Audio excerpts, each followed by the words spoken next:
I never thought a girl I bullied in high school would one day become the architect of my ruin.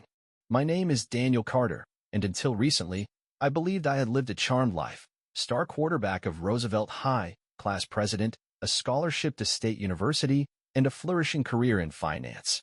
But all my accomplishments feel hollow now, because the woman I thought I truly loved, my wife, Heather, was playing me for a fool from the start. It began in freshman year. I was tall, confident, and surrounded by teammates who egged me on whenever I spotted a quiet girl standing alone in the hallway. Heather Jacobs was that girl, painfully shy, always pale, with a fierce intensity in her green eyes when she did dare to speak. One afternoon, after I'd tossed a football against the lockers, she flinched, her books scattering across the linoleum. I laughed and kicked the books further down the hall. My friends cheered. She froze, her cheeks burning. I thought it a harmless prank. She never forgot. For 4 years, I watched her with a sense of superiority. I teased her about her thrift store sweaters, her stutter when she read aloud in class, the way she carried a battered sketchbook instead of a purse. Whenever she rarely tried to stand up for herself, I dismissed her with a smirk or a condescending go back to art class. I never gave her a thought once my college acceptances rolled in, until 12 years later, when our paths accidentally crossed again at a professional conference in Chicago. I was presenting on derivatives trading. Heather, now Heather Carter, by some strange coincidence, was a guest speaker on nonprofit fundraising. I recognized her voice before I saw her, that soft cadence hiding a steely confidence I never knew she had. When our chairs were placed side by side at a panel discussion, I introduced myself with calm cordiality. She nodded, offered a polite smile, and shook my hand firmly. Her skin was warm, her grip assured. Strange how power shifts with time. Afterward, at the networking mixer, I asked if we'd met before. She laughed, a low, melodious sound, and said she thought I looked familiar, too. I played along, attributing it to those conference circles. We chatted about shared interests, local charities, classical music, the best bistros around the loop.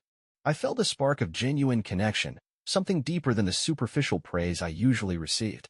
When she invited me to lunch the next day, I agreed without hesitation. Over the following weeks, we texted constantly. She was witty, generous with her time, and blissfully unaware of who I once was. Every time she described her childhood, an only child raised by a single mother, spending hours sketching in the park, I felt a pang of guilt I couldn't explain. But I buried it beneath flattery, convinced that a fresh start erased old mistakes. My conscience was silent. I was living in the moment. 2 months later, we moved in together.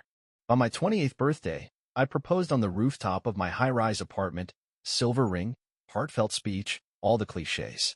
She said yes with tears in her eyes, and I promised to love and protect her forever.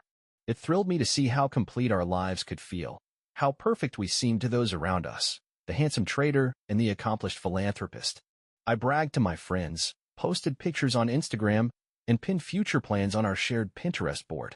A house in the suburbs, maybe children, a vacation home by the lake. I was living my dream. But Heather was patient. She never rushed me, never revealed her past. She never explained why she insisted on managing our finances personally, why she insisted I signed documents without reading them. She was attentive, nurturing, and utterly trustworthy. So I told myself. I trusted her more than I trusted anyone, even myself. In the first year of our marriage, she volunteered at the community center I once mocked her for attending. I watched her paint murals on the gym walls, lead art classes for underprivileged kids, and organize fundraisers that raised 5-figure sums in a single evening.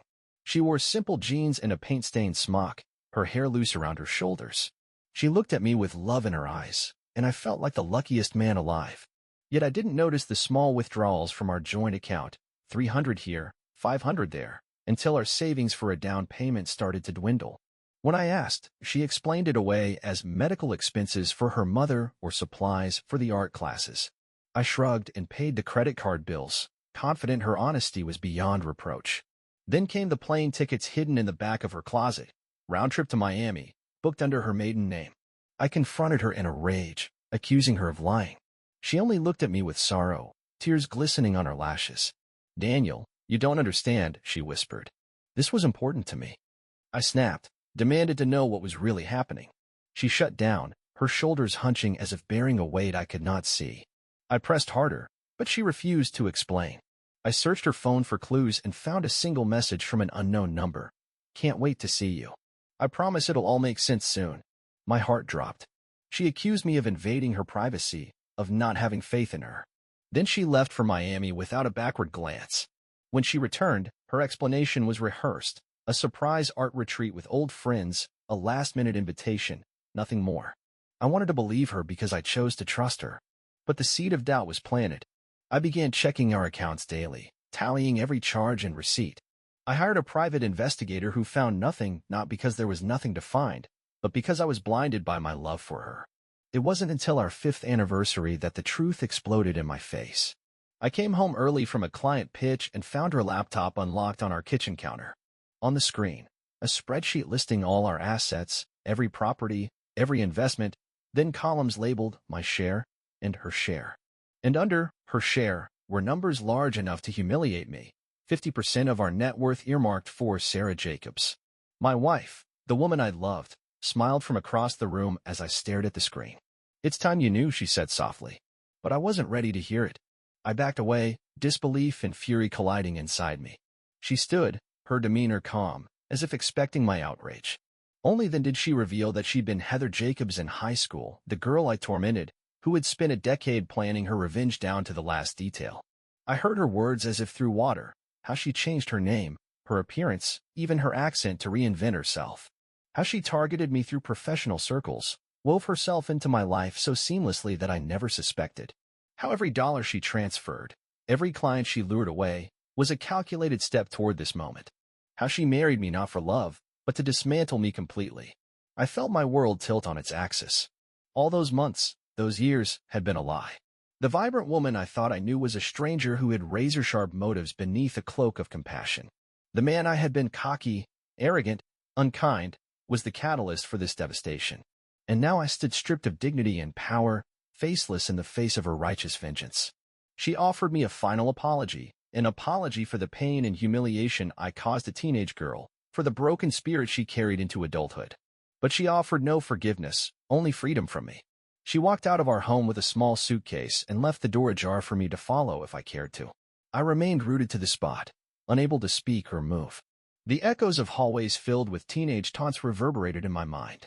The girl I once mocked had become my executioner. The perfect marriage was a house of cards built on lies. And as I watched her silhouette disappear into the night, I realized that my life had become the very nightmare I never saw coming. I called her phone a dozen times that night, but it went straight to voicemail.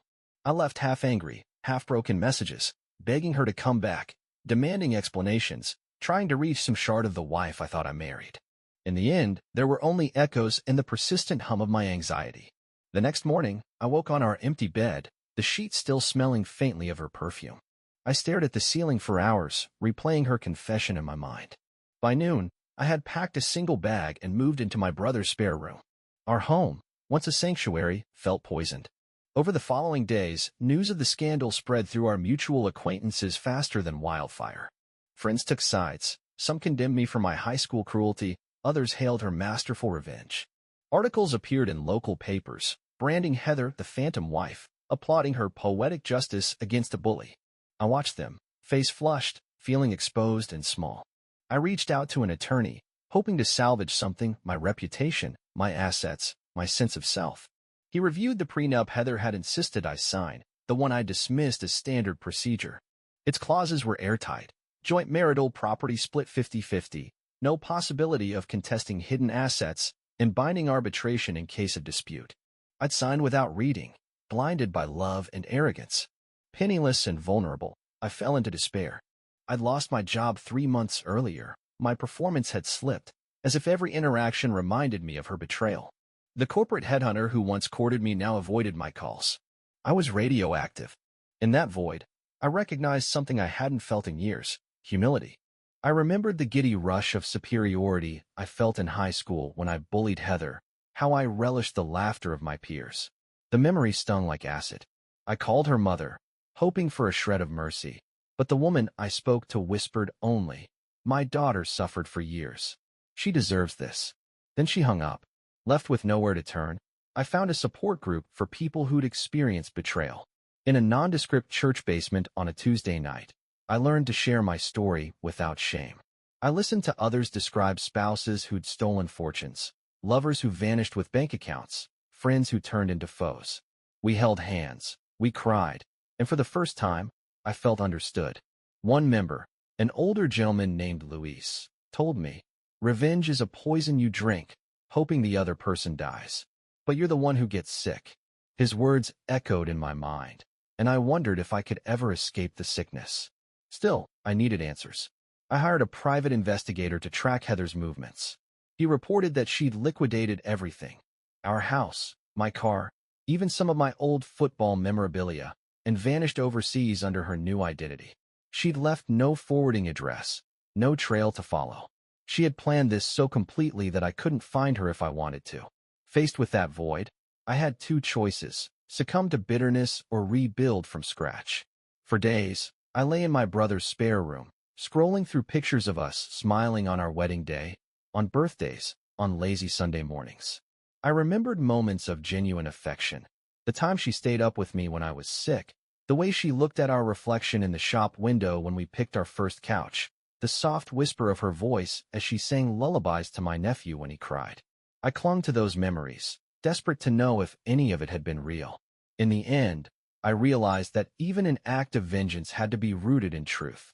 Somewhere beneath her carefully woven deception was the real Heather, the girl with the sketchbook who painted in the hallway sunlight. Maybe some part of her truly loved me. Maybe some part of me had loved her. I decided to honor that possibility by living differently. I returned to our old apartment, cleaned out the rooms I couldn't afford to sell, and turned the spare bedroom into an art studio in her memory. I bought canvases and paints and began to pour my rage, my guilt, and my longing onto the blank surfaces. I had never been an artist, but I needed a medium to purge the betrayal from my bones. Every brushstroke felt like a confession: reds for anger, blues for sorrow, grays for regret. I worked through nights, forgetting to eat, forgetting to sleep, until the walls around me were covered in canvases that looked like shattered mirrors. A local gallery noticed my work, a raw, unflinching look at infidelity and revenge, and offered me a small show. Standing in that gallery on opening night, I recognized something in the faces of the strangers who studied my paintings: empathy. They saw their own heartbreak in my colors.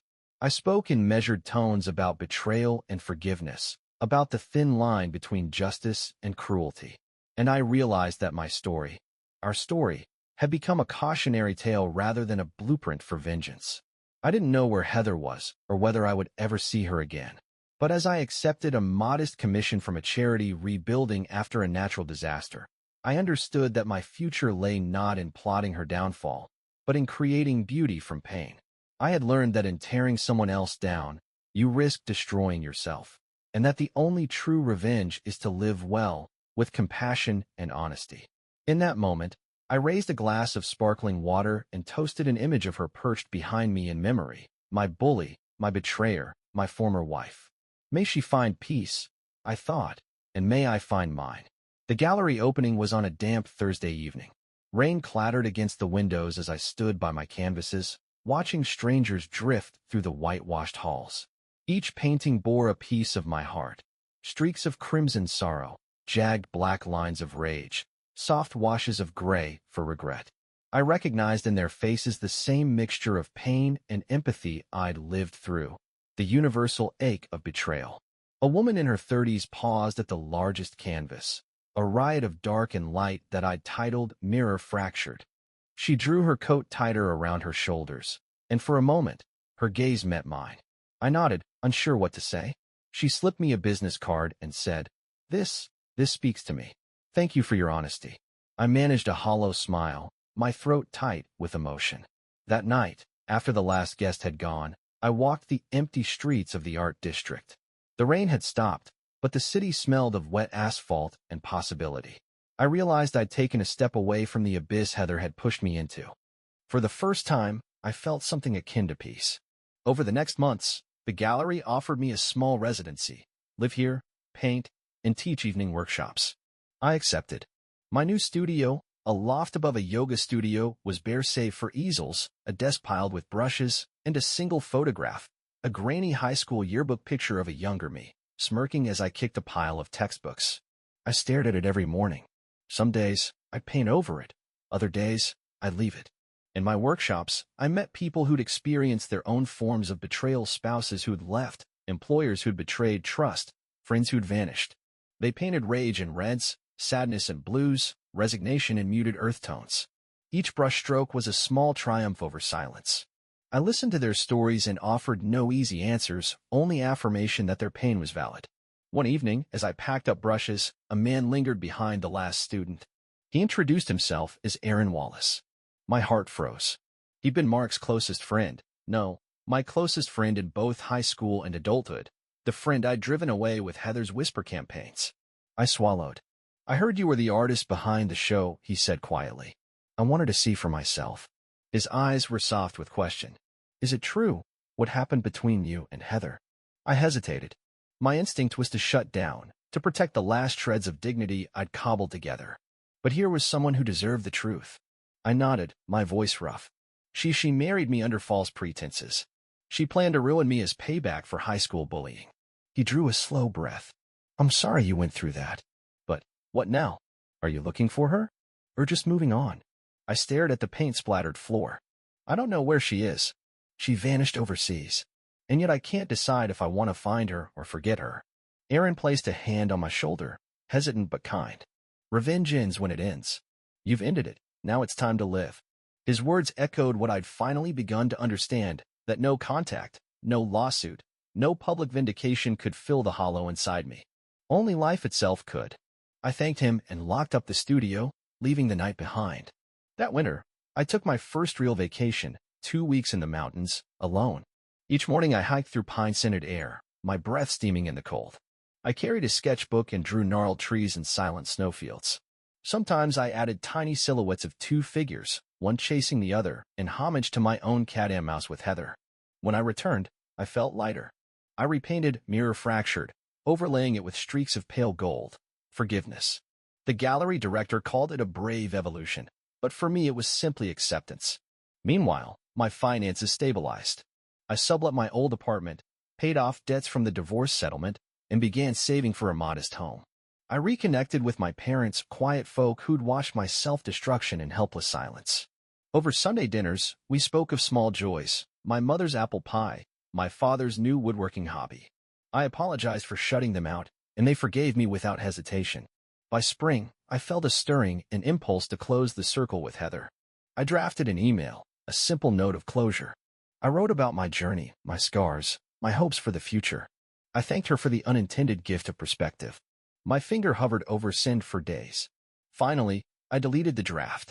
I realized that seeking her forgiveness, or her seeking mine, was a distraction from forging my own path.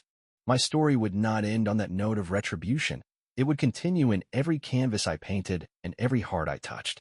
5 years have passed since the gallery opening. I'm no longer the phantom husband or the failed traitor. I'm simply Daniel Carter, artist and teacher.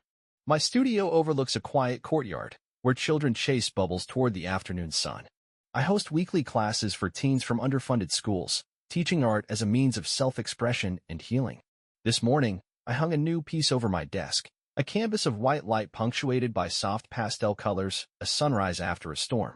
Below it, I placed an empty frame beside the yearbook photo from long ago. It's a reminder that the past is gone, and whatever I choose to fill the frame with next is up to me. I still think of Heather, sometimes in dreams, sometimes in the curve of a willow branch that reminds me of her hair. I wonder if she found the peace she sought, or if she, too, remains haunted by our shared history. I don't wish her ill. I hope she discovered a better way to honor her pain. In the winter of last year, I received an unsigned postcard, from Bali, perhaps, depicting a woman walking barefoot on a moonlit beach. No message, only the image. My heart skipped. I pinned it to the corkboard beside the empty frame. I don't know if she sent it or if someone else found it, but it felt like a gesture, a silent apology, or maybe a quiet acknowledgement that our stories will always be intertwined. I don't plan to chase the postcard's sender. Instead, I let it hang there as part of my narrative, a footnote in a story about cruelty, revenge, and ultimately, resurrection. Last week, a former student visited me at the studio.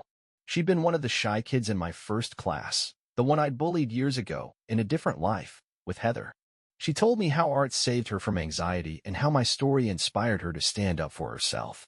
She hugged me, and in her embrace, I felt the full circle of redemption. As I walked her to the door, she paused and said, "Thank you, Mr. Carter, for giving us color when everything seemed gray." I smiled, genuine and whole. "Thank you for reminding me what truly matters." I close my eyes and breathe in the scent of turpentine and fresh linen. I think of the boy I once was, brash, thoughtless, cruel, and the man I've become, reflective, compassionate, and ever grateful for the chance to rewrite my own ending. The easel in the corner holds a blank canvas, waiting for tomorrow's light. I pick up a brush, dip it into a soft yellow, and begin my next chapter.